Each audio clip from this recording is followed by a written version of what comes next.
Medina Medina आशिक मोमिनेर आरो जोरे Medina Medina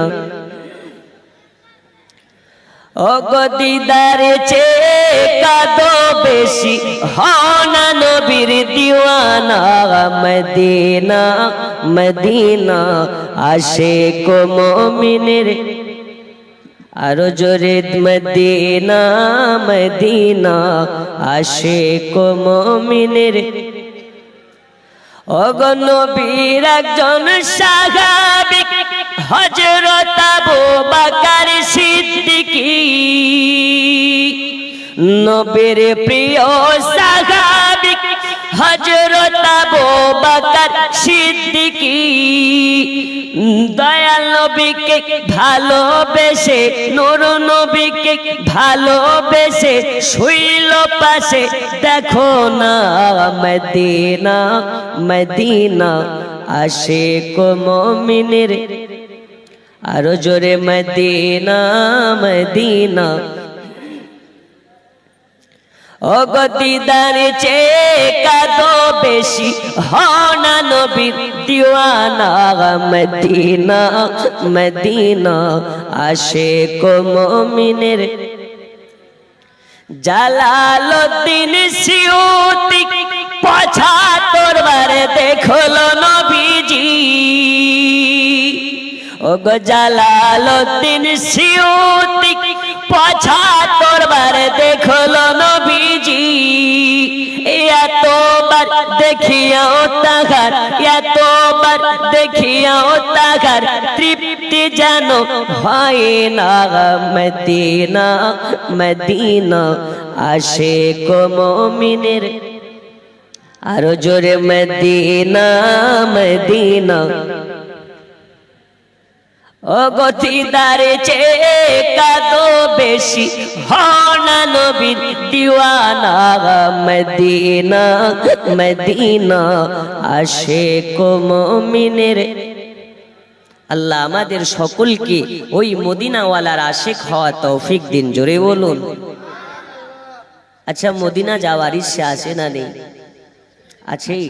আজকে আলাদিতলা গ্রামের জালসাতে বসিয়ে আল্লাহ চাই তো মদিনার অলি গলি আপনাদের জিয়ারাত করাবো, বলুন ইনশাআল্লাহ। আর একটু জোরে ইনশাআল্লাহ। আপনারা যতক্ষণ গরম না হবে নি আখেরি বক্তা শেষ বক্তাও গরম হবে না, কারণ গভীর রাতের বেলা শুধু আমি আবু তাহির বলে নয়, এই গভীর রাত্রিতে যদি নবীর সাহাবী এসে ওয়াজ করে তা আমাদের ইমানের যে অবস্থা, সাহাবীর ওয়াজ শুনতে শুনতেও ঘুম চলে আসবে। আসবে না আসবে না? আসবে। এতক্ষণ পর্যন্ত আপনারা বসে আছেন, শেষ পর্যন্ত বসবেন আমি আশাবাদী। শেষ বেলায় সকলে মিলে গোরস্থানে দাঁড়িয়ে জিয়ারাত হবে, বলুন ইনশাআল্লাহ। আর একটু জোরে যারা যারা থাকবেন না একটু হাত তুলে দেখান, যারা যারা থাকবেন না। থাকবেন না? ঘুম আসছে? কুচি ঘুম আসছে? আচ্ছা একটু আমি নারীর তাকবীর বলবো, সকলে দাঁড়াবেন। আর যারা পালানোর পালিয়ে যাবেন। আটা যখন চালে, আটা চালার পরে দেখবেন আটা পড়ে যায়, কিটগুলো উপরে থেকে যায়, থাকে না? থাকে না? থাকে। তো একটু আমি আটা চালার মতন করে আপনাদের চালবো, যারা থাকবেন তারা থাকবেন, যারা পালিয়ে যাওয়ার পালিয়ে যাবেন।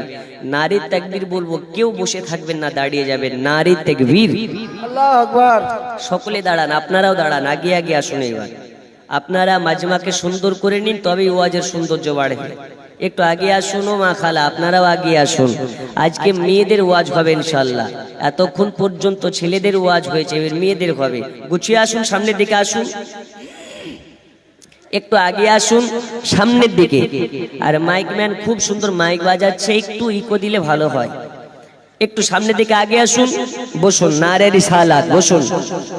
জি, এবার যারা পালানোর পালাবে, আর যারা আখেরি মোনাজাত পর্যন্ত থাকার থাকবে, বলুন ইনশাআল্লাহ। আর একটু জোরে। আমরা সুন্নি হানাফি মুসলমান, আমাদের আকীদা ও ঈমান, আমাদের নবী জিন্দা নবী। এই জিন্দা না মুর্দা? আর একটু জোরে, জিন্দা না মুর্দা? এতে কোনো সন্দেহ আছে? আমাদের নবী হায়াতুন নবী, নূর নবী, বেমিসাল নবী। এই নবীর সঙ্গে কারো তুলনা করা যাবে না। আল্লাহ নিজেই বানাননি তো কেমনে হয়? কে? জুল্লু শেখ 300 টাকা দান করেছেন। আল্লাহ আপনাকে সুস্থ বানিয়ে দিন। জোরে বলো না আমিন। বসুন বসুন, দোয়া করে যাবেন, বসুন। আমাদের নবী নূর নবী, হায়াতুন নবী, যিনি মদিনা শরীফে বসে বসে আপন রওজায়ে পাক থেকে আলাদিতলা গ্রামের জলসাতে কতজন আশিকে নবী হাজির আছেন। আখেরি মোনাজাত পর্যন্ত নবীর প্রতি দরুদ ও সালাম পড়বেন।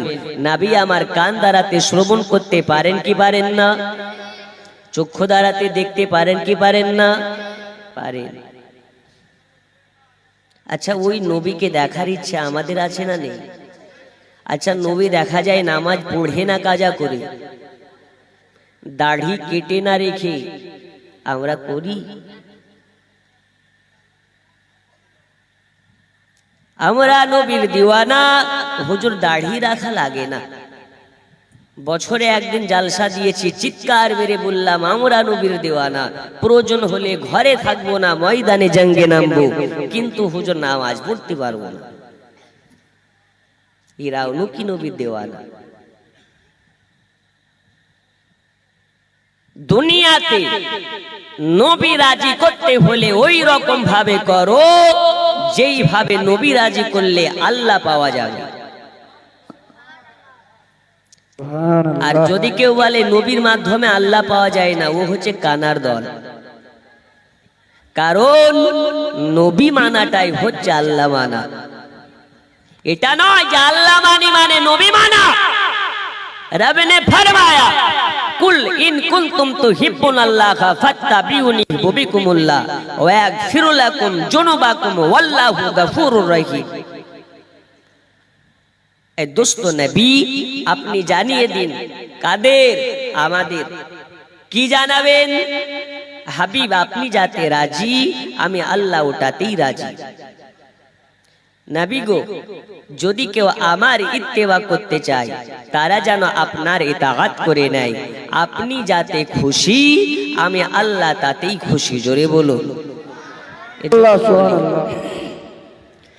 আল্লাহ মানা নবী মানা নয়, আরে নবী মানলে আল্লাহ মানা হয়।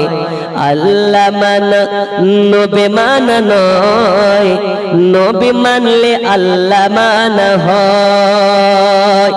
এ কথা তো আবু তাহিরের নয়, এ কথা তো আল্লাহ তাআলা কয়। আল্লাহ মানা নবী মানা নয়, আরে নবী মানলে আল্লাহ মানা হয়। জোরে বলো সুবহানাল্লাহ। তাহলে আল্লাহ মানতে হলে নবীকে মানা লাগবে, আর নবীকে মানা লাগলে নামাজ পড়া লাগবে। আমরা কেমন নবীর দিওয়ানা, জুম্মা জুম্মা গিয়ে আপনার কি না হওয়া যায় নাকি নবীর দিওয়ানা? বছরে 2 দিন ঈদের নামাজ পড়লে কি হওয়া যায় নাকি নবীর দিওয়ানা? বন্ধু আমার সোনা মানিকেরা, নামাজি হয় কয়েক প্রকারের। এক শ্রেণীর মানুষ আছে যারা রমজান মাসে আপনার কি না আল্লাহর ওলি হইয়া যায়। আছে না নাই? নামাজ কাজা করে না, আসর থেকে দাঁতন ঘষতে লাগে, মাগরিব পর্যন্ত ঘষে, আর নামাজ পড়ার পরে পরে ভিটামিনটা গোজাই থাকেন, গেট পার না হতে পেরেই দিয়া সালালি আর শিকার ধরিয়ে দেয়। আছে না নেই? আছে। এরা এক শ্রেণীর। আর এক শ্রেণীর মুসল্লি আছে যারা সপ্তাহে সপ্তাহে আপনার কেনা জুম্মার নামাজ পড়ে। এই শুধু মসজিদে গিয়ে জুম্মা 2 রাকাত নামাজ পড়ার পরে সুন্নাত নফল সব কিছু ফেলে বাড়ি পালায়। এরাও হচ্ছে লোক দেখানো নামাজি। আর এক শ্রেণীর আপনার কেনা মুসল্লি আছে যারা আপনার কেনা গ্রামে যদি মাইয়াত হয়, মাইয়াতের পেছনে জানাজা পড়ে। আর এক শ্রেণীর মুসল্লি আছে যারা হলো নাম্বার 1 বাটফার মুসল্লি। ওরা কারা? ওর বাপ মরেছে, ও 40 দিনের জন্য নামাজি হয়েছে, আছে না নেই? ওর মা মরেছে, ও 1 সপ্তাহের জন্য মুসল্লি হয়েছে। ওর বউ মরেছে, 1 মাসের জন্য মুসল্লি হয়েছে। ওর বোর শোক কেটে গেছে, মুসল্লি পালিয়ে গেছে। এরা হচ্ছে বাটফার, এরা হচ্ছে 1 নম্বরের বাটফার মুসল্লি। বন্ধুরে আমার সোনা মানিক, রাত গভীর হয়ে গেছে, চলুন আপনাকে ওয়াজের দিকে নিয়ে চলে যাই। আল্লাহ তাআলা বলেছেন, রিয়াকারীকে আমি আল্লাহ পছন্দ করি না। আপনার কে না লোক দেখানো ইবাদত আল্লাহ পছন্দ করেন না। যারা লোক দেখানো ইবাদত করবে আল্লাহ তাআলা তাদেরকে রিয়াকারী হিসাবে আপনার কে না গণ্য করবে। যারা লোক দেখানো নামাজ পড়ে আল্লাহ তাআলা তাদেরকে জাহান্নামে রিয়াকারী হিসাবে পাঠাবে। যারা লোক দেখানো কোরআন তেলাওয়াত করে আল্লাহ তাআলা তাদেরকে রিয়াকারী হিসাবে জাহান্নামে দেবে। যারা লোক দেখানো মসজিদের মুয়াজ্জিন হয়ে আজান দেবে আল্লাহ তাআলা তাকে রিয়াকারী হিসাবে জাহান্নামে দেবে।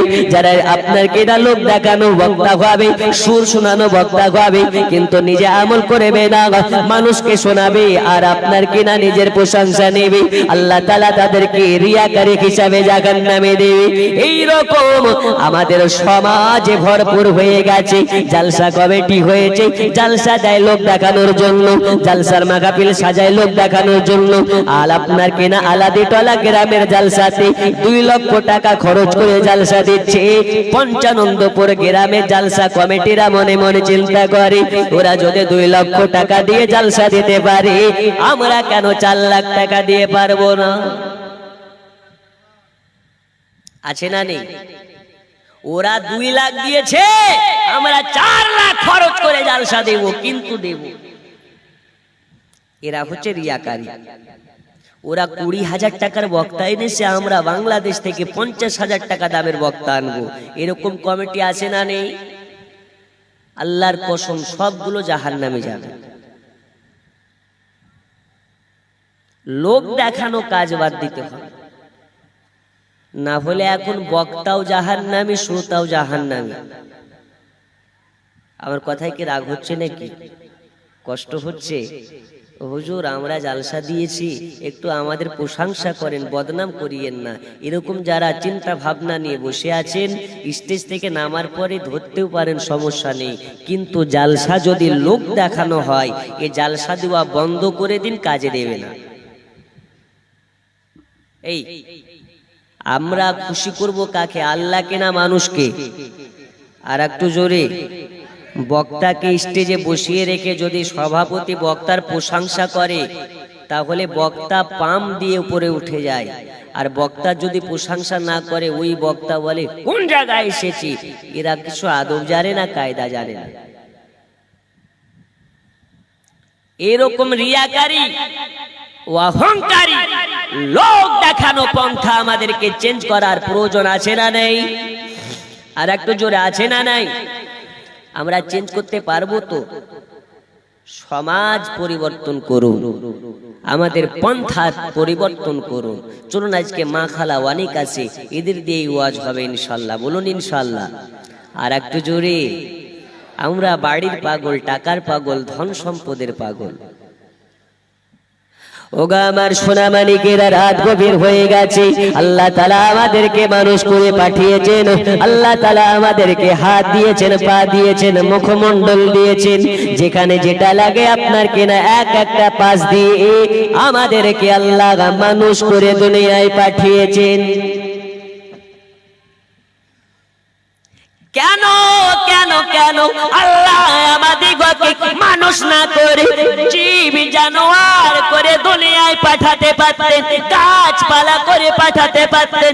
কেন আমাদেরকে মানুষ করে পাঠিয়েছেন? কারণ আছে, কারণ আছে। আল্লাহ তাআলা বলেন, এই কারণে আমি আল্লাহ আমার ইত্তেবা করার জন্য আর আমার দোস্ত রাসূলুল্লাহর ইতাআত করার জন্য। কার ইবাদত? আল্লাহ। আর মোহাব্বত কার? রাসূলুল্লাহ। আমরা করতে পারি। এই পেছনে মারাপিট হচ্ছে কেন রে ভাই? কি হয়েছে? চুপচাপ বসো। তোমাদেরই ওয়াজ হবে, কারণ এখন বুড়াদের ওয়াজ করে লাভ নাই, যুবকদের ওয়াজ করতে হবে। আমার জান মদিনা, আমার প্রাণ মদিনা, আমার জান মদিনা, আমার প্রাণ মদিনা। ওই মদিনায় আছেন আমার শাহে মদিনা, জান মদিনা, আমার প্রাণ মদিনা। আল্লাহুম্মা সাল্লি আলা সাইয়্যিদিনা মাওলানা মুহাম্মদ ওয়া আলা আলি সাইয়্যিদিনা মাওলানা মুহাম্মদ। বন্ধুরে আমার সোনা মানিক, যাই হোক আপনাদেরকে বলতেছিলাম, দুনিয়ায় আল্লাহ তাআলা আমাদিগকে মানুষ করে পাঠিয়েছেন। এই মানুষ তোমরা কি জানো না, আল্লাহ আমাদিগকে ইবাদতে ইলাহির জন্য দুনিয়ায় আমাদেরকে সৃষ্টি করেছেন, কিন্তু আমরা কত হতভাগা ওই আল্লাহর ইবাদত ছেড়ে দিয়ে দুনিয়াদারি নিয়ে ব্যতিব্যস্ত, দুনিয়া নিয়ে পাগল হয়ে আছি, দুনিয়ার মোহমায়াতে পাগল হয়ে আছি। আমরা একদিন মারা যাব, আল্লাহ তাআলা আমাদের মৃত্যু ঘটাবেন। আল্লাহ তাআলা জানিয়ে দিয়েছেন, কুল্লু নাফসিন যায়িকাতুল মাউত। আল্লাহ যাকে জান দিয়েছেন, আল্লাহ তার মৃত্যুকে অনিবার্য করে দিয়েছেন। আল্লাহ তাআলা তাকে মৃত্যুর স্বাদ গ্রহণ করতে হবে বলে দিয়েছেন। তারপরেও কেন আমরা দুনিয়ার পাগল হয়ে আছি? কেউ টাকার পাগল, কেউ আপনার কেনা পয়সার পাগল, কেউ বাড়ির পাগল, কেউ গাড়ির পাগল। এই রকম ভাবে দুনিয়াদারি নিয়ে আমরা পাগল হয়ে গেছি। আমরা কেমন করে আল্লাহ দরবারে আল্লাহর কাঠগড়ায় জবাব দেব? আল্লাহর কাঠগড়ায় হিসাব কেমন করে দেব? চলুন আপনাকে একটু বলি। দয়াল নবী পাকের একজন সাহাবী, আপনার কেনা যে না, আপনার কেনা নবী পাকের সাহাবীটার নাম হযরতে সালমান ফারসি। এই সালমান ফারসির আলোচনার মধ্যে গেলে পাওয়া যাবে আল্লাহর নবী সাল্লাল্লাহু আলাইহি ওয়াসাল্লামের সাহাবী হযরত সালমান ফারসি। আল্লাহ তাআলা তাকে দুনিয়াতে 250 বছর হায়াতে রেখেছিলেন। সুবহানাল্লাহ। কত বছর? এখন এই রকম 250 বছরের কেউ আছে এই গ্রামে? মালদাতে খোঁজ করলে পাওয়া যাবে। আল্লাহ 250 বছর হায়াত দিয়েছেন।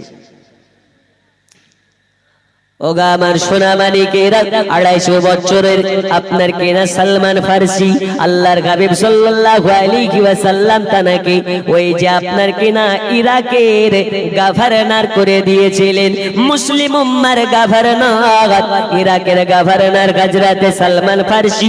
একদিন আপনার কেনা বাচ্চাদের মতন টুকরে টুকরে কান্না করতেছে। তিনি হলেন আপনার ইরাকের গভর্নর। গভর্নর কাকে বলে? এখন আমাদের রাজ্যের গভর্নর যদি এই আলাদে টলা গ্রামে আসে, গোটা আলাদে টলা গ্রামে পুলিশে ব্লক করে দেবে, দেবে না? 1 নম্বরের ভিআইপি যে গভর্নর হয় রাজ্যের, ওই ইরাকের গভর্নর হযরত সালমান ফারসি বাচ্চা ছেলের মতন টুকরে টুকরে কান্না করে। একজন নবীর সাহাবী যাওয়ার পরে জিজ্ঞেস করে, ওগো নবীজির সাহাবী সালমান ফারসি, আপনি কেন বাচ্চাদের মতন টুকরে টুকরে কান্না করেন? তখন বলে, আমি এই জন্য কান্না করি, আল্লাহ তাআলা আমার একদিন মৃত্যু ঘটাবে, আর মৃত্যুর পরে আমি আল্লাহর কাঠ গড়ায় দাঁড়াইয়া কেমনে আমার সম্পদের হিসাব দেব। আমার অনেক সম্পদ হয়ে গেছে, আমার অনেক তহবিলের সম্পদ হয়ে গেছে, এই সম্পদের আল্লাহর কাঠ গড়াতে দাঁড়িয়ে কেমনে হিসাব দেব? আল্লাহর কসম, আল্লাহর কসম, এই সালমান ফারসির আপনার কিনা সম্পদের কথা যদি আপনাকে বলি, চোখার চোখের জায়গায় থাকবে না, কপালে উঠে যাবে। না জানি তার আপনার সম্পদ কত ছিল, না জানি তার আপনার কিনা সম্পত্তি কত ছিল। হাদিস শরীফের মধ্যে বলা হয়, সালমান ফারসির সম্পদ যদি আপনার কেনা হিসাব করা যায়, সালমান ফার্সির একটা জুব্বা ছিল, একটা পাগড়ি মোবারকা ছিল, একটা আপনার কেনা আবা ছিল, আর একটা নামাজ পড়া যায় নামাজ ছিল, আর কি ছিল কিতাবের মধ্যে পাওয়া যায়। হযরতে সালমান ফার্সির একটা ওযু করা লোটা ছিল, একটা খাবার খাওয়া প্লেট ছিল, আর একটা পানি পান করা আপনার কিনা গ্লাস ছিল। এই কয়টা জিনিস ছাড়া আর তার কিছু ছিল না। তবু কেন টুকরে টুকরে কান্না করে? তার বিঘে কি, তার নামে কি 5 বিঘা জমি ছিল নাকি? 1000 উট ছিল নাকি? 5000 ছাগল ছিল নাকি? কিছুই ছিল না, কিছুই ছিল না। আমি যেইগুলো বললাম এইগুলো ছাড়া আর কিছু ছিল না। তাহলে আপনার কি না কতটা তাদের জানে ভয় ছিল?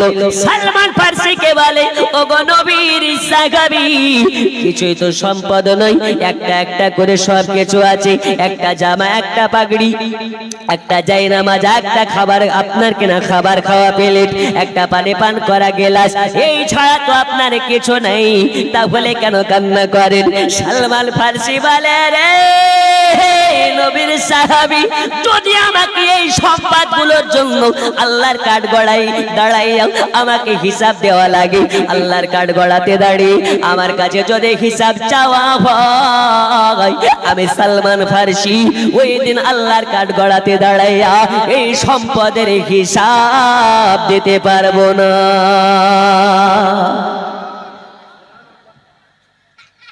একটু জোরে হবে না? সুবহানাল্লাহ, একটা সুবহানাল্লাহ। জামা, একটা পাগড়ি, একটা ভাত খাওয়া প্লেট, একটা পানি পান করা গ্লাসের যদি আপনার কিনা হিসাবে দিতে গিয়ে সালমান ফার্সি এরকম ভাবে দুনিয়ায় টুকরে টুকরে কান্না করে। আমাদের যদি হিসাব করা যায়, বাড়িতে সুখে সালমারে বুঝাই করা জামা কাপড়ের অভাবে নাই।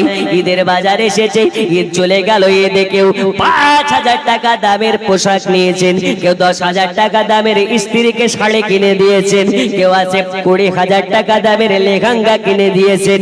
এমনও মানুষ আছে যারা 20,000 30,000 টাকা দামের জুতা কিনেছেন। আছে না নেই? এরা হিসাব দিবে কি করে? আলাদি টলা যদি কোন ভিক্ষুকের খবর নেওয়া যায়, দেখা যাবে আলাদি টলার ভিখারির বাড়িতে 5 লক্ষ টাকা ব্যাংকে আছে। আছে না নাই? আছে। আমার এলাকায় এক ডিজিটাল ফকির আছে, ও 10 টাকার নিচে নেয় না। ওকে যদি কেউ 5 টাকা দিতে যায় তো বলে, তুই আমার কাছ থেকে 10 টাকা নে, চা পান খেয়ে নিস। এই ডিজিটাল জামানায় কি কেউ 5 টাকা দেয় রে বেটা? এখন ফকিরেদেরও কমপক্ষে ব্যাংক ব্যালেন্স চেক করবেন, 2 লাখ 3 লাখ পেয়ে যাবেন। আছে না নাই? এই আলাদি টলা গেরাবে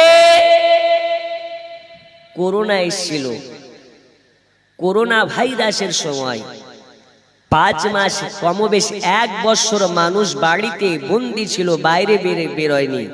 তারা কি না খেয়ে মারা গেছে? একটু জোরে বলুন, মারা গেছে। কিন্তু এই মুসলমান নির্লজ্জর বাচ্চা রমজান মাসে রোজা করে না, কাজে যায়।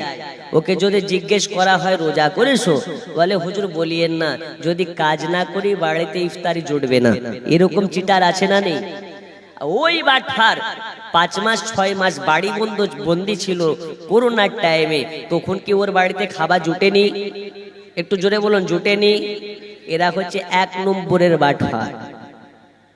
এই রুজির মালিক কে? আর একটু জোরে কে? আরো জোরে কে? না মমতা খালা? মমতাকে রুজি দেয়? মমতার সাধ্য পায়খানা আর আল্লাহর সাধ্য গোটা দুনিয়া খানা। জোরে বলুন, আর একটু জোরে। সুবহানাল্লাহ।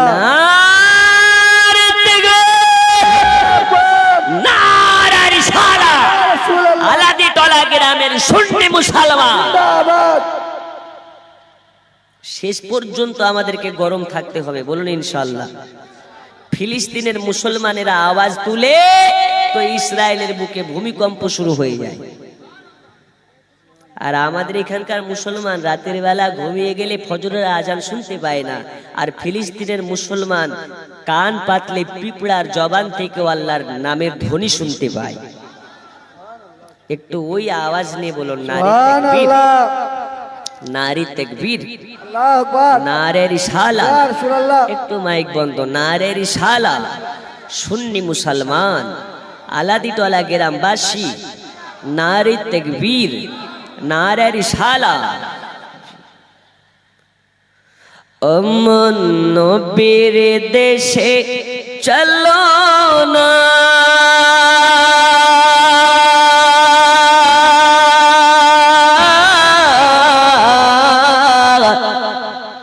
জিয়ারত ওই মদিনা স্বপ্নে আমি দেখি সোনার মদিনা। জোরে বলুন সুবহানাল্লাহ। অমন নবীর দেশে চলো না,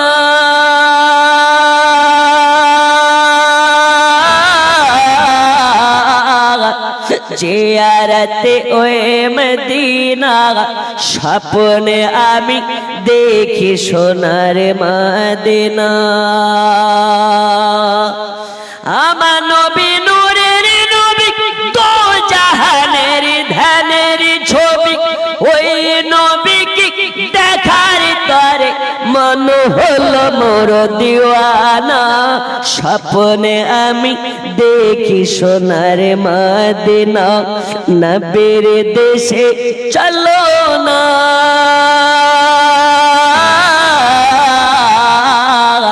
জিয়ারতে ওই মদিনা স্বপ্নে আমি দেখি সোনার মদিনা।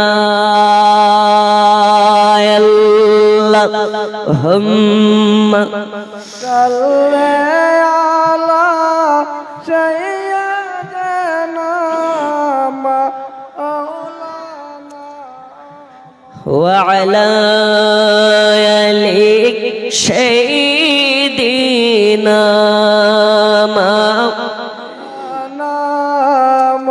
বন্ধুরে আমার সোনা মানিকেরা, তাহলে বোঝা গেল আল্লাহ নবীর সাহাবীরা কেমন করে আল্লাহ আর আপনার কিনা আনুগত্য পোষণকারী ছিল। আল্লাহর নবীর সাহাবীরা কেমন কবরকে ভয় করত, আল্লাহর কাঠগড়াকে ভয় করত।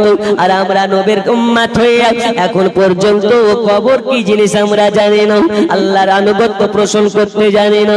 বন্ধুরে আমার সোনা মানিকেরা, আমাদেরকে ওই রকম ভাবে নিজেদেরকে পরিবর্তন করতে হবে, ওই রকম ভাবে নিজেদেরকে গড়ে তুলতে হবে। সকলে বলুন ইনশাআল্লাহ। দুনিয়ার বুকে আমাদের বাড়িতে সন্তান আদিকে ওই সুশিক্ষা দিতে হবে, যে সুশিক্ষা দিলে হারাম কাকে বলে জানতে পারবে, হালাল কাকে বলে জানতে পারবে। হারাম খাওয়া বাদ দিয়ে হালাল খাবে, রমজান মাসে যাকাত দেবে, যা সম্পদ হবে সব সম্পদের যাকাত বার করে গরিব মিসকিনের মধ্যে বিলিয়ে দেবে। বন্ধুরা আমার সোনা মানিকেরা, আল্লাহ পাক আল্লাহ তাআলা আমাদেরকে আখেরি জামানার নবীজির উম্মত করে দুনিয়ায় পাঠিয়েছেন। আর আল্লাহ পাক জানিয়ে দিয়েছেন এই নবীর উম্মতের জন্য একটা তো এটা নয়, এই নবীর উম্মতের জন্য কদমে কদমে অফার আমি আল্লাহ করে দিয়েছি। কদমে কদমে অফার বলতে কাকে বোঝানো হয়, চলুন আপনাকে ওয়াজে থেকে নিয়ে যাই।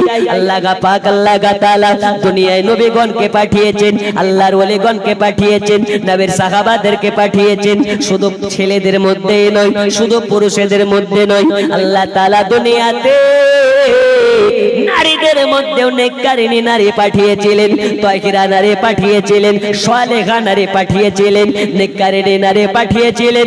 একজন দুনিয়াতে আল্লাহর নারী, আল্লাহ তাআলার একজন বান্দি, একজন আপনার কিনা বান্দি আল্লাহর কাছে সাজদায় পড়ে দোয়া করে। আল্লাহ তাআলা তার সাজদার ওয়াসিলাতে, আল্লাহ তাআলা তার দুই হাত তোলার ওয়াসিলাতে আল্লাহ পাক আল্লাহ তাআলা ৭০,০০০ জাহান্নামীকে জান্নাতি করে। কে?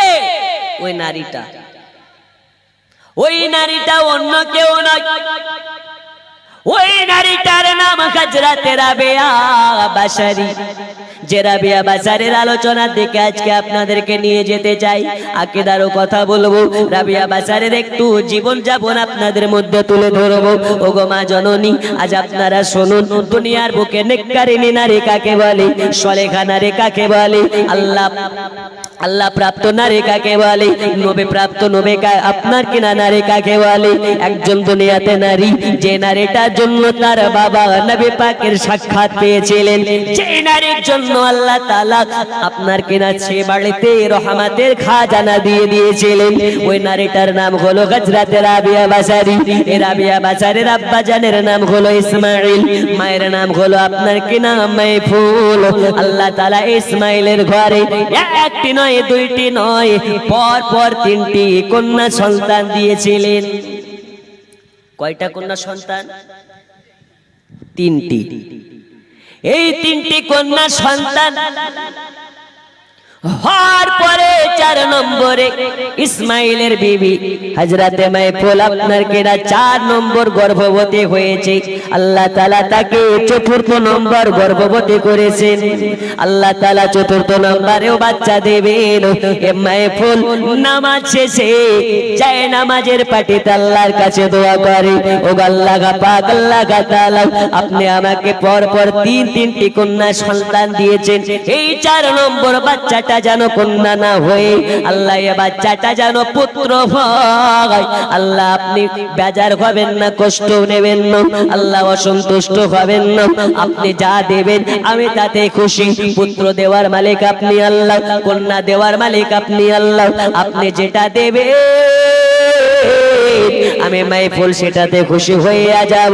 তবে আমার স্বামী ইসমাইল যদি আমাকে বলে, এই মাইফুল তুমি আমাকে পুত্র সন্তানের বাবা বানাতে পারলে না, তাহলে আমি মাইফুল সইতে পারবো না। যেই কারণে আল্লাহ আপনার কাছে দোয়া করি, আমার 4র্থ নম্বর বাচ্চাটা কন্যা না হয়ে জানো আপনার কিনা পুত্র হয়। আমার আল্লাহ বলে, মাইফুল আমি আল্লাহ তোমাকে 4 নম্বরের বাচ্চাটাকেও কন্যা দেব, আমি আল্লাহ তোমাকে 4 নম্বরের বাচ্চাটাকেও কন্যা দেব। আর যেই 4 নম্বর বাচ্চাটাকে কন্যা দেব, এই কন্যার জন্য তোমার শান ও শৌকত বেড়ে যাবে, তোমার স্বামীর শান ও শৌকত বেড়ে যাবে। শুধু তোমার নয়, শুধু তোমার স্বামীর নয়, এই নারীটার জন্য আমি আল্লাহ 70,000 জাহান্নামীকে জান্নাতি বানাইয়া দেব।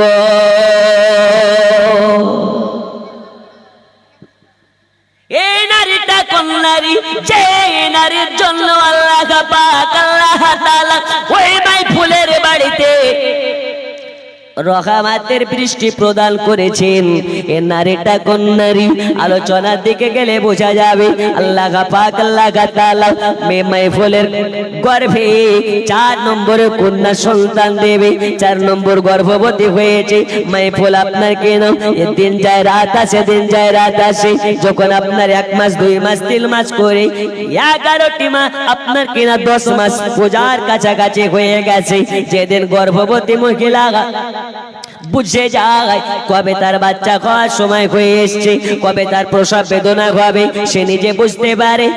কারণ আল্লাহ পাক, আল্লাহ তাআলা মা আপনার কিনা মায়েদেরকে এমন একটা স্মরণ শক্তি দেয়, এ মা জাতিদেরকে এমন একটা ক্ষমতা দেয়, এ মা জাতিদেরকে এমন একটা পাওয়ার দেয়, যে পাওয়ারটা কোনোদিন কোনো পুরস্কার আল্লাহ দেয়নি। ওই পাওয়ারটা কি? ইনশাআল্লাহ আজকে আপনাদের সম্মুখে বলে যাব। ওই ক্ষমতাটা কোন ক্ষমতা আজ আপনাদেরকে ইনশাআল্লাহ বলে যাব। দুনিয়ার বুকে মাইফুল 4 নম্বর বাচ্চা আর প্রসব বেদনার সময় হয়ে এসেছে, দিনের বেলায় বুঝতে পেরেছে আজ মনে হয় আমার বাচ্চার ভূমিষ্ঠ হয়ে যাবে, আজ মনে হয় আমার বাচ্চার আগমন হয়ে যাবে। যেই কারণে তার স্বামী হযরত ইসমাইলকে ডেকে বলে, স্বামীনি, ওগো আমার কলেজার টুকরা স্বামীনি, ওগো প্রাণ প্রিয় স্বামী, আজ আমার মনে হয় আমাদের 4র্থ নম্বর বাচ্চাটার আগমন হবে, আজ মনে হয় আবার 4 নম্বর বাচ্চাটার ভূমিষ্ঠ হবে। তাই আপনাকে বলি স্বামী, আজকে তো বাড়িতে 1টা টাকা নাই, একটু তেল নাই, যদি রাতের দিকে বাচ্চা হয় বাড়িতে তেল জ্বালানোর মতন তেল নাই, আর তেল কেনার মতন বাড়িতে পয়সা নাই, তাই আপনাকে বলি, ওগো স্বামিনী একটু এর কাছে ওর কাছে গিয়ে দেখুন, যদি কারো বাড়িতে তেল ধার পাওয়া যায়, মনে হয় আজকে আমার বাচ্চাটার রাতের বেলা ভূমিষ্ঠ হবে, মনে হয় রাতের বেলা প্রসব বেদনা হবে।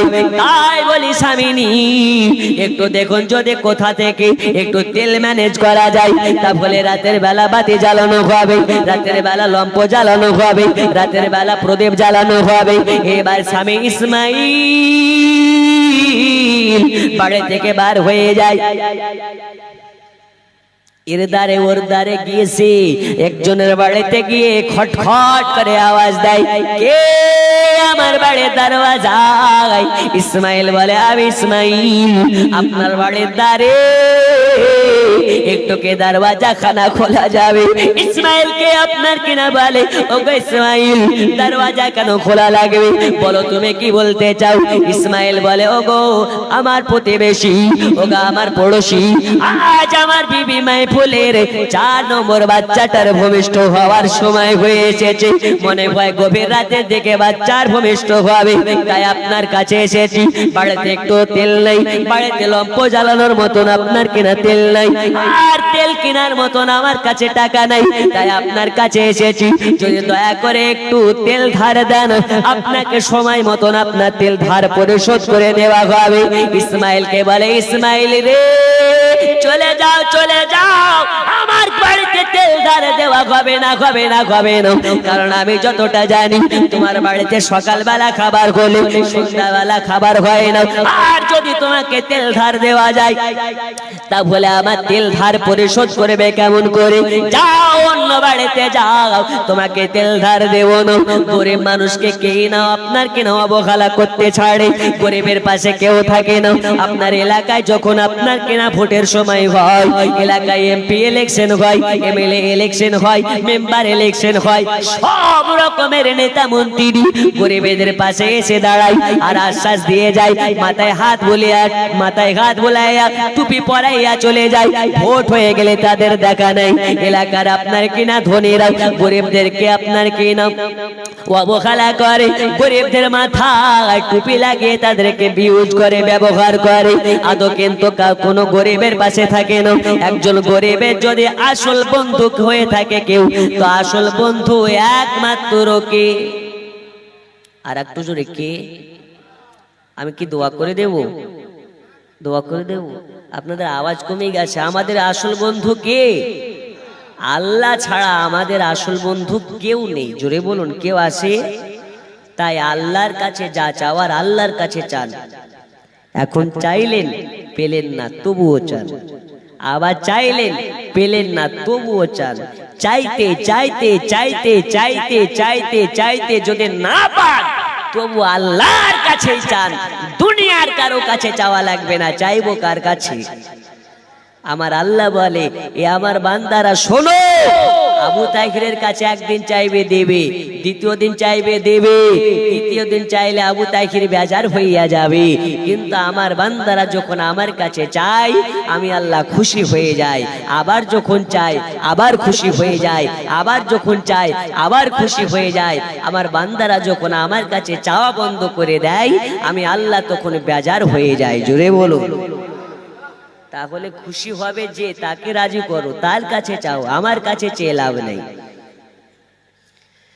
দুনিয়া হে খোদা কি চলাতে হে মুস্তাফা,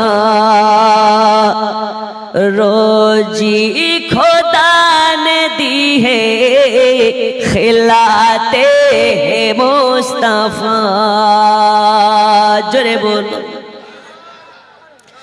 दुनिया है खुदा की चलते हैं मुस्तफा, रोजी खुदा ने दी है खिलाते है मुस्तफा। दुनिया है खुदा की चलाते হে মুস্তাফা।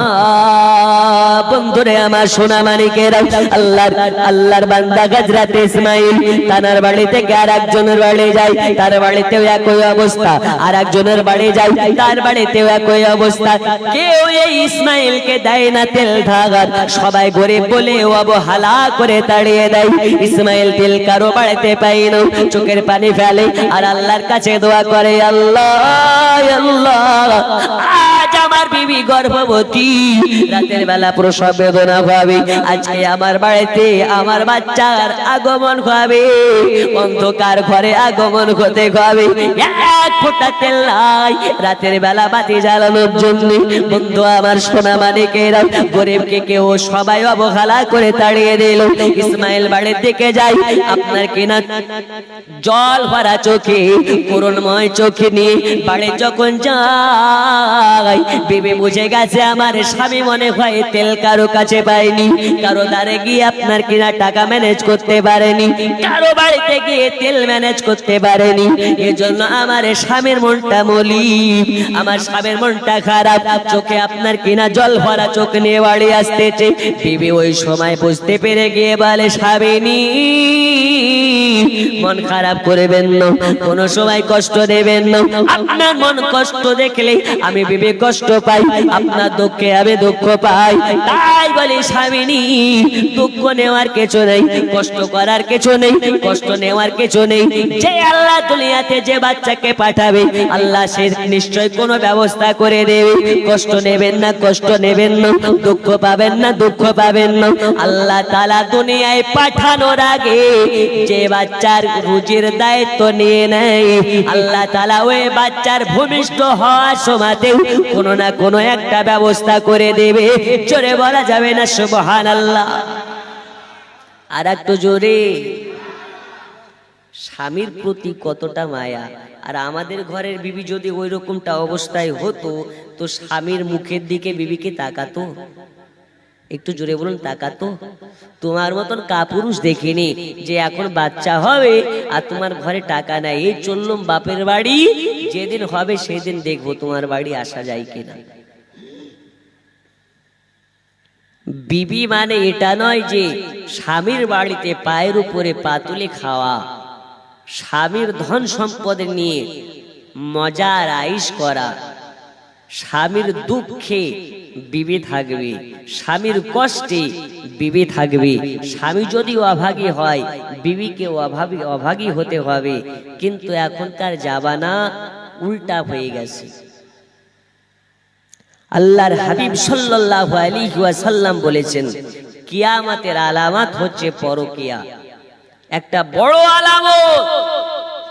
আর এখন যদি দেখা যায় এই ডিজিটাল জামানাতে মোবাইল ফোন, স্মার্টফোন হওয়ার পরে পরকিয়া বেড়েছে না কমেছে? একটু জোরে বলতে হবে, বেড়েছে না কমেছে? এখন শুধু ওই আগেকার যুগের মতন পরকিয়া নয়, এখন ফোনেও পরকিয়া হয়। মোবাইল স্মার্টফোন যাদের কাছে থাকে, বেশি অর্ধেক মানুষ, বেশি অর্ধেক যুবক জেনাতে লিপ্ত আছে। জেনা কয় প্রকার, জেনা কত রকম, আজকে ইনশাআল্লাহ ওয়াজ হবে, শুনবেন তো ইনশাআল্লাহ? জি, জেনা কয় প্রকার আপনাকে আজকে বোঝাবো। আর যারা ফোন ইউজ করে, 70% ফোন ইউজার জেনাতে লিপ্ত আছে। 70% ফোন ইউজার যারা জেনা করে তারা। প্রমাণ সহকারে আপনাকে বলবো, শুধু পুরুষেরা নয়, এখনকার 70% নারীরাও জেনাকারীতে হয়ে গেছে।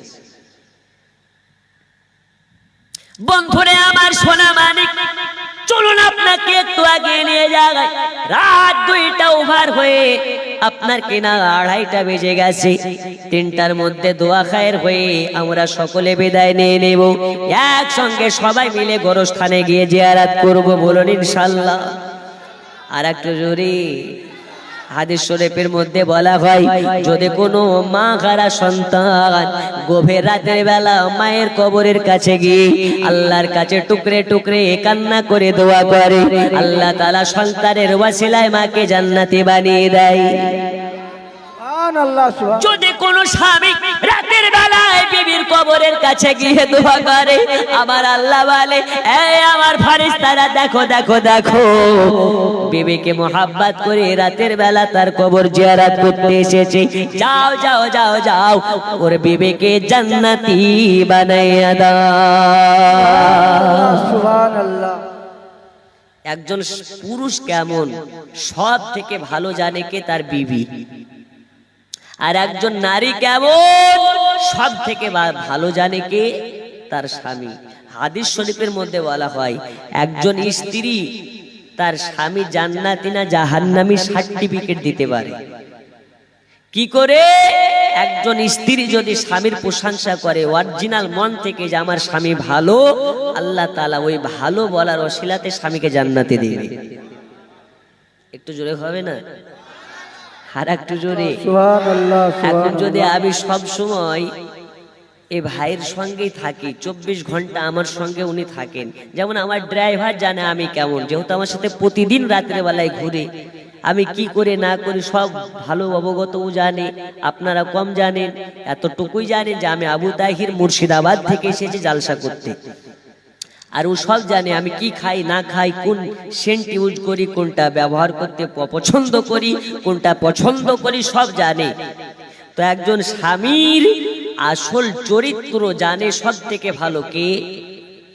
স্ত্রী। তাই স্ত্রী যদি বলে না আমার স্বামী আসলেই ভালো, আল্লাহ ভালো বলার ওসিলাতে জান্নাতে দেবে। আর একজন স্বামী যদি স্ত্রীকে বলে ভালো, আল্লাহ ভালো বলার ওসিলাতে স্ত্রীকে জান্নাতে দেবে। সুবহানাল্লাহ। তাই স্বামী স্ত্রীর মোহাব্বত ওই রকম খাম্বার মতন স্থির দাঁড়িয়ে থাকতে হবে। তবে মোহাব্বত কি করে পয়দা হয়? হাদিস শরীফের মধ্যে আপনার কিনা বলতেছেন, আল্লাহর হাবিব সাল্লাল্লাহু আলাইহি ওয়াসাল্লাম গোশত খেতেন। আয়েশা সিদ্দিকা রাদিয়াল্লাহু তাআলা আনহুমা যখন গোশত খেয়ে রেখে দিতেন হাড্ডিগুলো, আল্লাহর নবী সাল্লাল্লাহু আলাইহি ওয়াসাল্লাম দস্তরখানা থেকে হাড্ডিগুলোকে আবার তুলে মুখ দিয়ে চুষে রেখে দিতেন। জোরে বলুন সুবহানাল্লাহ। সুবহানাল্লাহ। এখন খাবেন আপনি? খাবেন? খাবেন? জামানা কোথায়? ওর স্বামী রাত্রি 12টা ছাড়া বাড়ি ঢোকে না। ওর স্ত্রীর অভিযোগ, হুজুর আমার স্বামী ভালো না। তো কেন? ও প্রতিদিন রাত্রি 12টার সময় বাড়ি ঢোকে। আর 12টার সময় বাড়ি ঢোকা হাইব্রিড মার্কা লোক কেমন হতে পারে একটু বুঝেন তো। ঘুরবে না কেন? একজন স্বামী রাতের বেলা বাড়িতে এসে যদি স্বামীর কানের গোড়াতে একজন স্ত্রী সব সময়তে টুকুর টুকুর টুকুর টুকুর করে, ওই স্ত্রীটাও জাহান্নামে যাবে। কারণ নিরর্থক স্বামীর মাথায় চাপ দেওয়া হচ্ছে হারাম। ধরেন আপনি বাজারে গিয়েছেন আর আপনার স্ত্রী বাড়ি থেকে আপনাকে সবজি আনতে দিয়েছে, বাড়িতে আসার পরে আপনাকে জিজ্ঞেস করছে কখন গেছো? গিয়েছো সকাল 8টায়, বাড়ি ফিরছো 11টায়, কি করছিলা না করছিলা? স্বামীর আসল কথা না জেনেই আগে চিল্লাতে লাগে। আছে না নাই? আছে না নাই? হাদিস শরীফের মধ্যে বলা হচ্ছে স্বামীকে নিরর্থক টেনশন দিলে আল্লাহ তাআলা, হাদিস শরীফের মধ্যে আল্লাহ রাসূল জানিয়ে দিয়েছেন স্বামীকে নিরর্থক কষ্ট দিয়ে অত্যাচার করলে, বেশি আপনার কিনা চাপ দিলে, আপনার কিনা হৃদয়ে কষ্ট যদি গেঁথে যায়, হৃদয়ে যদি কষ্ট গেঁথে যায়, ওই কষ্ট কিয়ামতের দিন ঠিক সিসি ক্যামেরায় যেমন ফুটেজ রেকর্ডিং হয়, ওই রকম ওই ফুটেজ গুলো কিয়ামতের দিন আল্লাহ ওই নারীদের সম্মুখে তুলে ধরবে। আর ওই ফুটেজ তুলে ধরে আল্লাহ তাআলা ওই নারীগুলোকে জাহান্নামে দেবে। বন্ধুরে আমার সোনা মানিক, স্বামী আপনার বাজারে গিয়েছে, আসতে যদি আপনার কিনা ফিরতে লেট হয়, ডাইরেক্টলি প্রশ্ন করবেন না কেন দেরি হলো, কি জন্য দেরি হলো। স্বামী শান্ত হবে, খেয়ে নেবে, বাড়িতে বসবে। যখন আপনার কিনা ঠান্ডা মেজাজে থাকবে তখন তাকে জিজ্ঞেস করতে হবে। এটাই হলো শরীয়তের বিধান, এটাই হলো ইসলামী নীতি।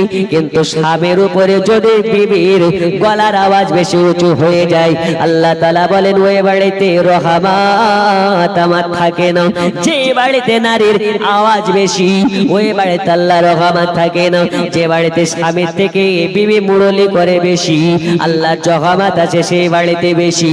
যে বাড়িতে স্বামীর কথার প্রাধান্য কম বিবির কথার প্রাধান্য থাকে বেশি আল্লাহ তাআলার রহমত থাকে ওই বাড়িতে বেশি। আর চলুন আপনাকে একটু আগিয়ে নিয়ে যাই, রাবিয়া বাসারের আলোচনার মধ্যে থেকে বোঝা যাবে আল্লাহর হাবিব সাল্লাল্লাহু আলাইহি ওয়াসাল্লামের দুইজন উম্মতিনী স্বামীকে বলে, ওগো স্বামীনি কষ্ট নেবেন না, দুঃখ পাবেন না, আল্লাহ যে বাচ্চাকে দুনিয়া ধরা ধামে পাঠাবে নিশ্চয়ই আল্লাহ তাআলা কোনো না কোনো ব্যবস্থা করে দেবে, তাই আপনাকে টেনশন করা লাগবে না। ওগো স্বামীনি ওই যে মসজিদের আজান শোনা যায় চলে যান মসজিদে, আর মসজিদে গিয়ে নামাজ আদা করে নিন। নামাজ আদা করার পরে আল্লাহর কাছে সাজেদায় দোয়াতে পড়ে যাবেন, আল্লাহ তাআলা নিশ্চয় আল্লাহ কোনো না কোনো উপায় বের করে দেবেন, কোনো না কোনো ব্যবস্থা করে দেবেন। এইবারে যেন আপনার কি না হযরত ইসমাইল মসজিদ মুখী হয়ে যায়, যার পরে নামাজ আদা করার পরে যাই নামাজে ওজিফা করতে করতে ঘুমিয়ে গেছে, দরুদ শরীফের ওজিফা করতে করতে ঘুমিয়ে গেছে। আপনার ইসমাইলের স্বপ্নে মাঝারে মদিনাওয়ালা নবীজি আপনার আমার নবীজি ইসমাইলের স্বপ্নে হাজির হইয়া গেছে। আর ইসমাইলের স্বপ্নে আসার পরে বলে, ইসমাইল আর ঘুমাস না রে ইসমাইল, চাইয়া দেখ আমি আজকে তোর স্বপ্নে মদিনার নবী হাজির হইয়া গেছি। বন্ধুরে আমার সোনা মানিকেরা, ইসমাইল দাঁড়িয়ে গেছে আর দাঁড়িয়ে গিয়ে বলে, ইয়া রাসূলুল্লাহি ইয়া কারিমাল্লাহ নবী গো, আজ আপনাকে আমি স্বপ্নে দেখতে পাওয়ার পরে ধন্য হয়ে গেছে গো নবী। ইয়া রাসূলুল্লাহি ইয়া কারিমাল্লাহ নবীজি আজ আপনাকে স্বপ্নে দেখে আমি ধন্য হয়ে গেছি। নবী আমার বলে, ইসমাইল রে জানি জানি আজ তোমার মাথায় অনেক কষ্ট, তোমার মাথায় অনেক চাপ, মন ভরা দুঃখ নিয়ে আজ তুমি যাই নামাজে ঘুমিয়ে গেছো। আর যার কেউ নাই আমি নবী তার জন্য আছি, যার কেউ নাই তার জন্য আমি নবী আছি। আজ আমি জানি ইসমাইল তোমার বাড়িতে কন্যা আপনার কিনা বাচ্চার ভূমিষ্ঠ হবে।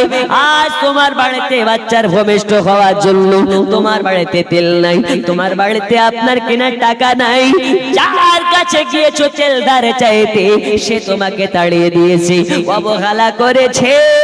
আজকে তোমার বাড়িতে লম্প জ্বালানোর মতন এক বিন্দু তেল নাই, এজন্য আমি মদিনাওয়ালা নবীজি রওজাতে না থাকতে পেরে আজ তোমার স্বপ্নে মাঝে এসে গেছি, আজ তোমার পাশে দাঁড়িয়ে তোমাকে সাহায্য করার জন্যে। সুবহানাল্লাহ সুবহানাল্লাহ। তোমার সাহায্য করার জন্য আমি চলে এসেছি। কিছু বলছেন? কে এসেছেন? নবী। যারা বলো নবী সাহায্যে লাগবে না তাদের জন্য বলি, নবী তো হাসরের ময়দানে সাহায্যে আসবেই আসবেই। নবী আমার দুনিয়াতেও ওয়াফাত হয়ে যাওয়ার পরে এই রকম অনেক নজির আছে যে উম্মতের কাছে এসেছেন। জোরে বলুন, আর একটু জোরে। সুবহানাল্লাহ সুবহানাল্লাহ। আরে নবী তো নবী। আমাদের হিন্দাল ওয়ালি খাজা মঈনুদ্দিন চিশতি, আশরাফ আলী থানভী গিয়েছে মক্কায়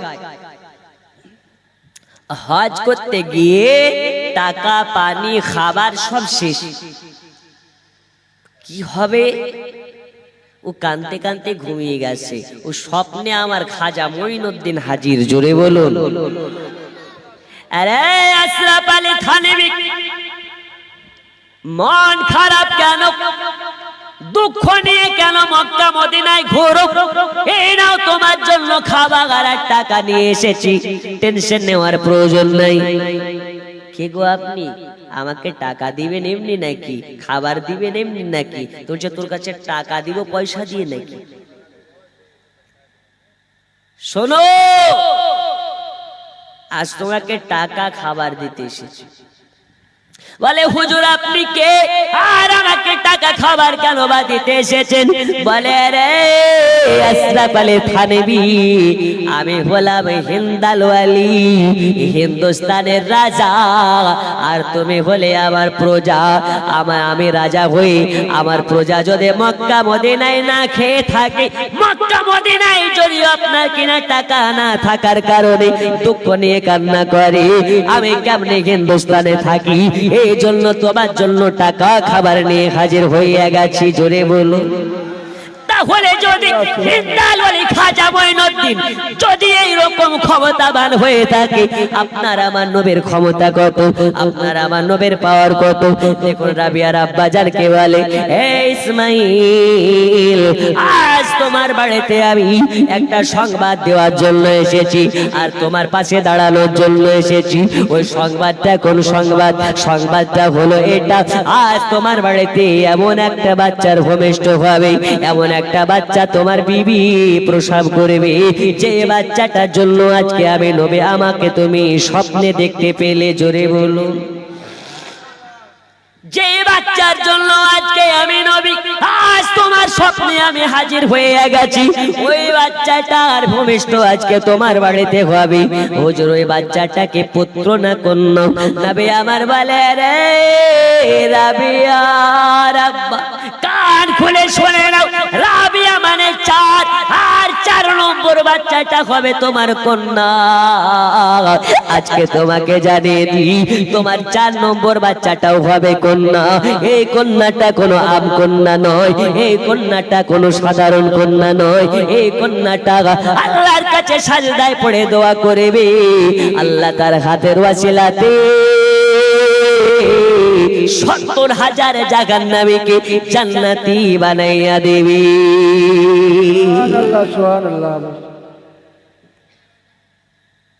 হিন্দাল ওয়ালি খাজা, আমি তোমার দেওয়ানা, হিন্দাল ওয়ালি খাজা, আমি তোমার দেওয়ানা, পূরণ করো খাজা আমার মনের বাসনা, পূরণ করো খাজা আমার মনের বাসনা, পূরণ করো না খাজা মনের বাসনা, পূরণ করো না খাজা মনের বাসনা, হিন্দাল ওয়ালি খাজা আমি তোমার দেওয়ানা, পূরণ করো খাজা, আমি পূরণ করো খাজা আমার মনের বাসনা, পূরণ করো খাজা আমার মনের বাসনা। আল্লাহুম্মা সাল্লি আলা সাইয়্যিদানা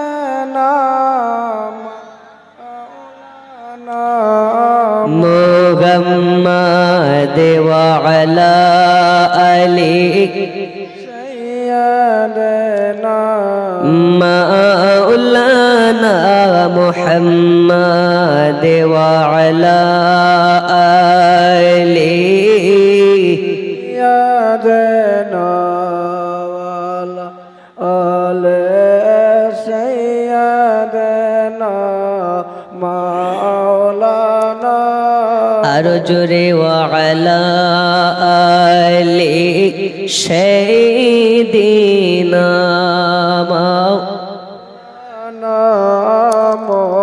একদম নতুন নাতে রাসূল পড়ছি। আপনারা যারা যারা জেগে আছেন 2 হাত তুলে বলুন ইয়া রাসূলুল্লাহ।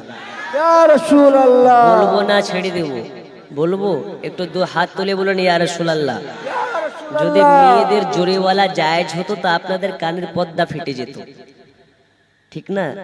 কারণ এরা যেখানেই থাকে ওইখানে রমরমা বাজার করি নাই। ও মরার বাড়িতেও এমন বাজার করে, ট্রেনেও সেই রকমই বাজার করে। আর দক্ষিণ দিনাজপুরে আমি একটা জালসা এসেছি, দেখছি চুল ধরে টানাটানি শুরু করে দিয়েছে। এই খাই খাই। তবে আলাদি টলার মা খালা এরা খুব ভালো, আল্লাহ এদেরকে উত্তম প্রতিদান দান করুন। জোরে বলুন আমিন। জোরে আমিন। কত জনে যায় আসে মক্কা মদিনা, এওয়া ভাগার আজও যাওয়া হলো না। কত জনে যায় আসে মক্কা আর মদিনা, এওয়া ভাগার আজও যাওয়া হলো না। জোরে বলুন সুবহানাল্লাহ। আজকে নতুন সুর, আজকে নতুন পড়ছি। এক বেলা খেয়ে অন্য বেলা উপোস রয়, নবীর দেশে যাওয়া তার স্বপ্ন ছাড়া কিছু নয়। এক বেলা খেয়ে অন্য বেলা উপোস রয়, নবীর দেশে যাওয়া তার স্বপ্ন ছাড়া কিছু নয়, স্বপ্ন ছাড়া কিছু নয়। ভালোবেসে কেউ হাসে, কেউ পায় বেদনা, এওয়া ভাগার আজও যাওয়া হলো না। কত জনে যায় আসে মক্কা আর মদিনা, এওয়া ভাগার আজও যাওয়া হলো না। জোরে বলুন সুবহানাল্লাহ। মক্কা মদিনার কথা যখন মনে পড়ে, বিরহের ঢেউ বয়ে যায় আমার মনের ঘরে। মক্কা মদিনার কথা যখন মনে পড়ে, বিরহের ঢেউ বয়ে যায় আমার মনের ঘরে, আমার মনের ঘরে। সব জ্বালা সয় হৃদয়, এ জ্বালা তো সহে না, এওয়া ভাগার আজও যাওয়া হলো না।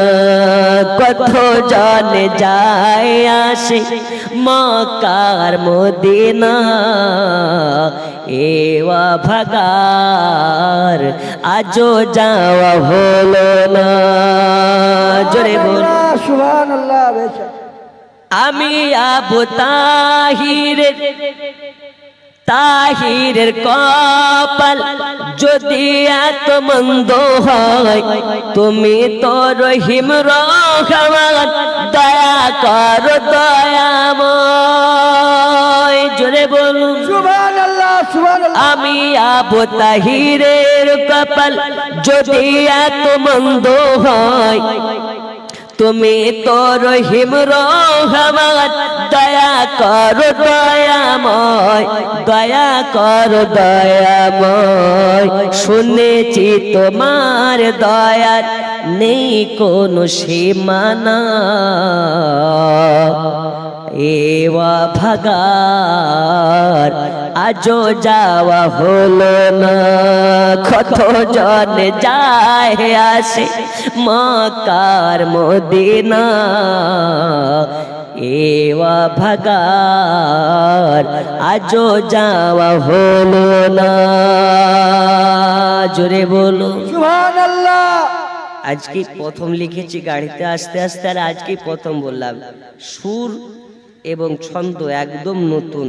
আশা করছি নেক্সট যেদিন বলবো সুরও মিলে যাবে, সুরও মিলে যাবে। বলুন ইনশাআল্লাহ। সুবহানাল্লাহ। এক বেলা খেয়ে অন্য বেলা উপোস রয়, নবীর দেশে যাওয়া তার স্বপ্ন ছাড়া কিছু নয়, স্বপ্ন ছাড়া কিছু নয়।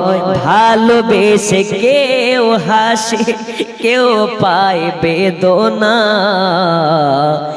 এওয়া ভাগার আজও যাওয়া হলো না। কত জনে যায় আসে মক্কা আর মদিনা, এওয়া ভাগার আজও যাওয়া হলো না। আল্লাহ তাআলা আমাদের সকলকে মক্কা মদিনা নসিব করে দিন। জোরে বলুন আমিন। আমিন। আরো জোরে আমিন। আমিন।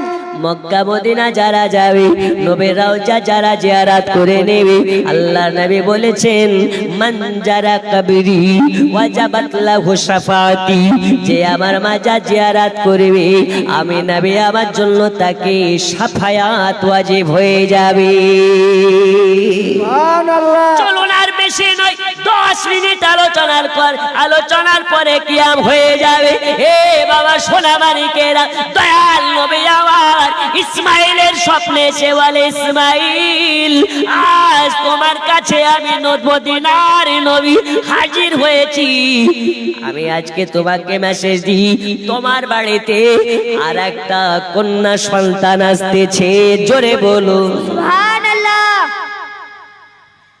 কন্যা হওয়া কত ভালো, আল্লাহ পাক বলে যাকে আমি ভালোবাসি তার বাড়িতে বেশি বেশি কন্যা দান করি। আর যদি আমাদের বাড়িতে প্রথমেই কন্যা হয়ে যায় তো মুখটা বেজায়, যাক হয়েছে যখন দ্বিতীয়বারে হয়তো পুত্র হবে, দ্বিতীয়বারেও যদি হয় ওই বাপের মুখের দিকে তাকানো যায় না, তৃতীয় নাম্বারেও যদি কন্যা হয়ে যায় তাহলে ওই বাড়ির শাশুড়ি বেটাকে বুদ্ধি দেয় এই বউ রাখা যাবে না, ওদের বংশ রোগ আছে, এটা ওদের পুত্র হয় না, সব বেটি কন্যা হয়। আছে না নাই? আছে। কিন্তু আল্লাহ বলে যাকে আমি ভালোবাসি তার বাড়িতে কন্যা সন্তান দান করে। জোরে বলুন সুবহানাল্লাহ। তাহলে কন্যা হলে খুশি হবেন না বেজার হবেন? খুশি হবেন তো? বলুন আলহামদুলিল্লাহ। কন্যা দেওয়ার মালিক কে? পুত্র দেওয়ার মালিক কোন মাজারে গিয়ে বেটা হয়, বিটি হয়? মাজারওয়ালা ছেলে দিতে পারে না, ছেলে দেয় কে? কবরে গিয়ে ছেলে চাইলে পাওয়া যাবে? আমরা আল্লাহর ওলি মানি কিন্তু মাজারে গিয়ে জিয়ারাত করি, পূজা করি না। বলুন ঠিক না বে ঠিক? আমাদেরকে অনেকে বলে মাজার পূজারি, বেটা খোঁজ নিয়ে দেখ তোরা হচ্ছে শায়েখ পূজারি, আর আমরা পূজারি নয়, আমরা হলাম মাজার জিয়ারাতকারী। আমরা মাজারের যে পূজা করতে যায় না, জিয়ারাত করতে যায়।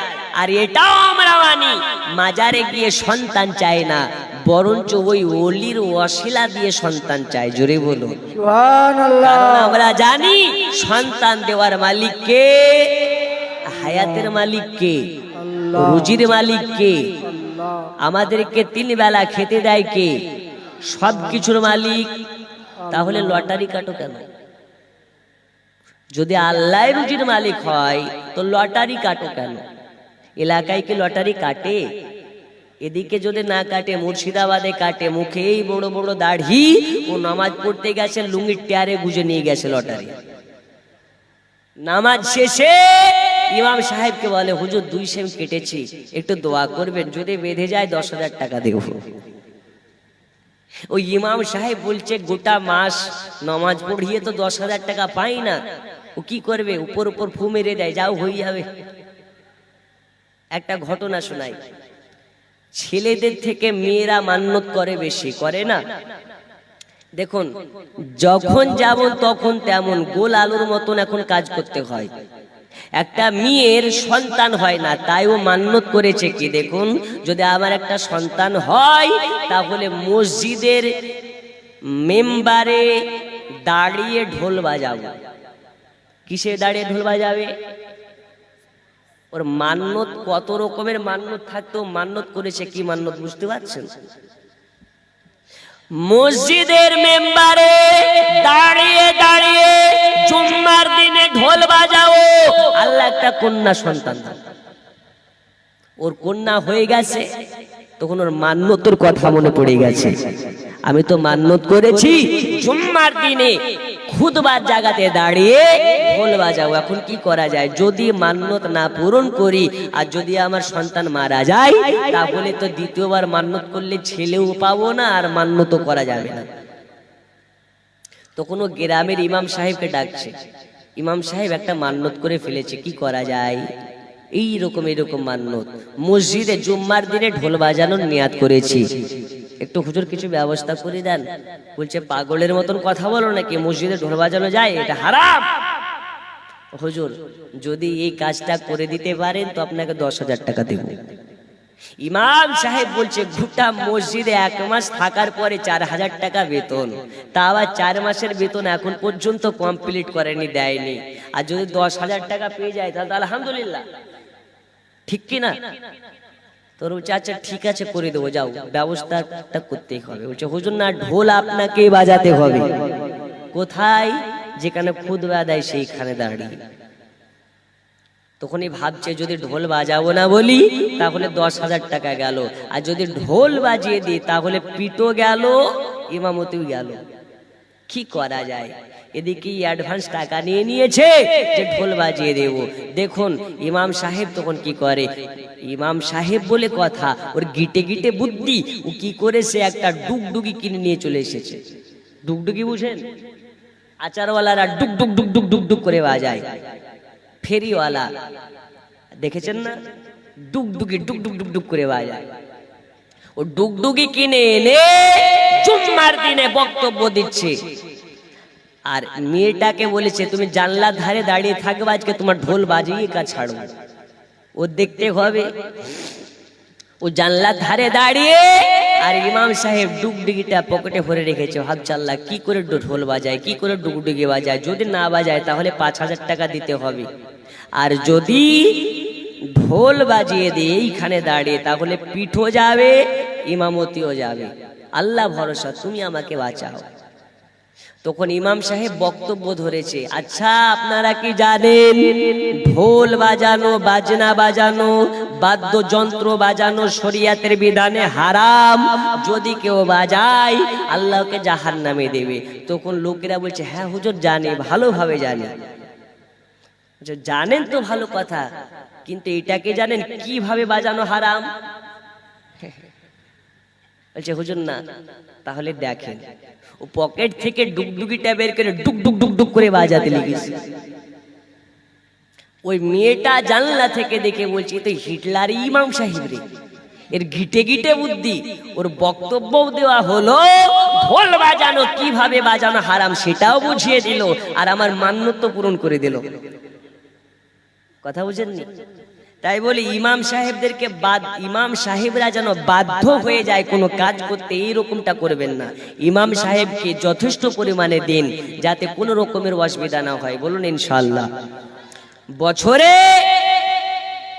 2 লক্ষ টাকা খরচ করে জালসা দিচ্ছেন, 20,000, 30,000, 50,000 টাকা দিয়ে বক্তা দাওয়াত করে আনছেন। 2 ঘন্টা বলে হুজুর বাড়ি চলে যায়, আর সারা মাস থেকে ইমাম সাহেবের বেতন 6,000, 7,000, 8,000। সকল গ্রামবাসীকে আল্লাহর কাঠ গড়াতে দাঁড় করানো হবে। ওই কাঠ গড়াতে দাঁড়িয়ে আল্লাহর কসম আপনারা যারা ইমাম সাহেবের সঙ্গে ন্যায় আচরণ করে না তাদেরকে কৈফিয়ত দিতে হবে। তাই ইমাম সাহেবদেরকে যথেষ্ট পরিমাণে সম্মান করুন, তাদের প্রাপ্য ভাতা, মাসিক বেতন তাদের যথেষ্ট পরিমাণে দিন। বলুন ইনশাআল্লাহ, আরো জোরে ইনশাআল্লাহ। ইমাম কারো বাপের চাকর নয়, ইমাম মানে মসজিদ ঝাড়ুদার নয়, ইমাম মানে যেই এলাকার ইমাম, যেই গ্রামের ইমাম, যেই শহরের ইমাম, ওই শহরের ওই গ্রামের বাদশার নাম হচ্ছে ইমাম। তাই ইমামকে সম্মান করার দরকার আছে না নাই? আরো জোরে আছে না নাই? ইমাম সম্মান করতে হবে। ইমাম মানে আপনার মিয়া ছেলেকে পড়ানো টিউশন মাস্টারের নাম ইমাম নয়, ইমাম হচ্ছে আপনার বাদশার নাম ইমাম। আল্লাহ তাআলা আমাদের সকলকে সঠিক বুঝবার তৌফিক দিন। জোরে বলুন আমিন। বন্ধুরে আমার সোনা মানিক, যাই হোক আপনাকে বলতেছিলাম হযরত ইসমাঈল স্বপ্নে মাঝে নবীকে দেখলেন। নবী আমার বলে ইসমাঈল আজ তোমাকে বলে দি, আজকে তোমার বাড়িতে কন্যা সন্তান হবে, এই কন্যাটার নাম আমি মদিনার নবী। আজ তোমাকে জানিয়ে দি তোমার এই কন্যাটার নাম হবে রাবেয়া। কে নাম রাখে? মদিনার নবী নাম রেখেছে। এই নারীটা কোন নারী? যেই নারীর নাম আমার নবী পাক নিজেই রেখে যায়। ওই নারীর বাবা ইসমাইলকে বলতেছে, ওগো ইসমাইল, এটাও জানি তোমার বাড়িতে আজকে টাকা নাই, তোমার বাড়িতে তেল নাই, এজন্য আজকে তোমাকে বলে দিই, আজ তুমি সকাল ভাবে এই আপনার কিনা বাসরা নগরের আমিরের কাছে চলে যাবে। আমিরের কাছে যাওয়ার পরে তোমার যত ধন লাগে, সম্পদ লাগে, তার কাছে গিয়ে চাইবে, তোমাকে তোমার ইচ্ছা পূরণ করে দেবে। জোরে বলুন সুবহানাল্লাহ। মদিনার নবী সাল্লাল্লাহু আলাইহি ওয়াসাল্লামকে বলে, ইয়া রাসূলুল্লাহ, ইয়া হাবিবাল্লাহ নবীজি, আমিরে বাসরা, বাসরা নগরের আমির আমার কেন ইচ্ছা পূরণ করবে? আমরা তো হলাম গরিব, আমাদের কথাকে দিনে শুনেবেন। নবী আমার বলে, রে ইসমাইল, যাবে ওর কাছে, আর যাওয়ার পরে চিঠিটা তার কাছে দিয়ে দিবে। এরকম কথা আমি বলেছি, সেটা তার কাছে তুলে ধরবে। ওই চিঠিটা কি? ওই চিঠিতে লেখা আছে, বাসরা নগরের আমির, এ বাসরা নগরের আমির প্রতি জুম্মা রাত্রিতে নবী পাকের প্রতি দরুদ সালাম পাঠ করতেন, নবীর প্রতি দরুদ শরীফ পাঠ করতেন। আল্লাহ তাআলা তাকে কবুল করুন। জোরে বলুন আমিন। আর একটু জোরে আমিন। বাসরা নগরের আমির প্রতি জুম্মা রাত্রি বেলা দরুদ পাঠ করতেন। এই ওজিফা করতে করতে ঘুমিয়ে যেতেন, কিন্তু গত জুম্মা রাত্রিতে দরুদ শরীফ পাঠ করে নাই, না পাঠ করে ঘুমিয়ে গেছে। এই জন্য আমি মদিনার নবী তার জন্য জরিমানা করেছি। যাবে যাবে আর তাকে বলবে, আল্লাহ নবী আপনাকে জরিমানা দেওয়ার জন্য বলেছে। বলে, হুজুর আমার কথাতে কেমনে বিশ্বাস করবে? বলে, আরে ইসমাইল, যাওয়ার পরে তুমি এই কথাটা বলবে, সে বিশ্বাস করতে বাধ্য হবে। কেননা সে যে ওজিফা করে, জুম্মা রাত্রিতে দরুদ শরীফ পাঠ করে, এই দরুদ শরীফের কথা সে ছাড়া আর আমার আল্লাহ ছাড়া আর আমি নবী ছাড়া দোসরা কেউ জানে না। না জানে মা, না জানে বাবা, না জানে তার আপনার কিনা প্রজারা, না জানে তার উজির নাজিরেরা, কেউ জানে না, কেউ জানে না। তাই গিয়ে তুমি বলবে, বাসরা নগরের আমি তোমার কথা বিশ্বাস করবি। ইয়া নবী সালাম, ইয়া রাসূল পড়ুন, ইয়া হাবিব সালাম সালাম। আগে আগে আসুন, সকলে দোয়া করে যাবে। ও গো দরদি গো, ও গো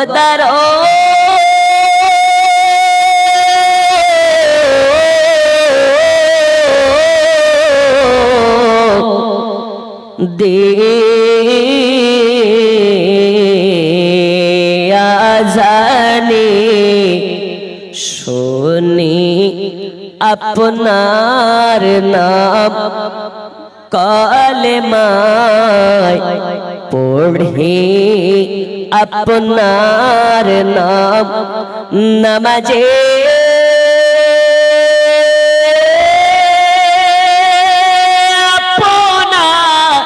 কে সালাম, আপনি যে নূরে মুজাসসাম, ইয়া নবী ইয়া রাসূল ইয়া হাবিব সালাম সালাওয়াতুল্লাহ ইয়া রাসূলুল্লাহ।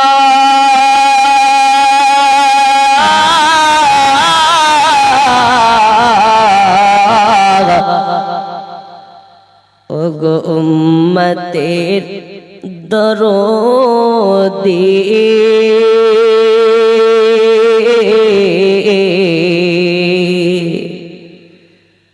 নবী গো আপনি যে নূরে পয়দা সে নূরে तमाम जहान पयदा अपने जे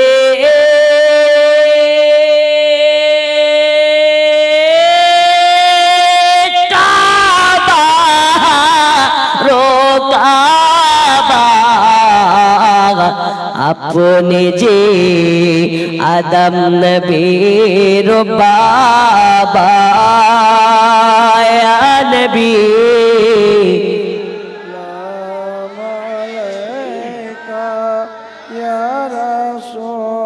सलाम अलैका या हबीब सलाम सलावतुल्लाह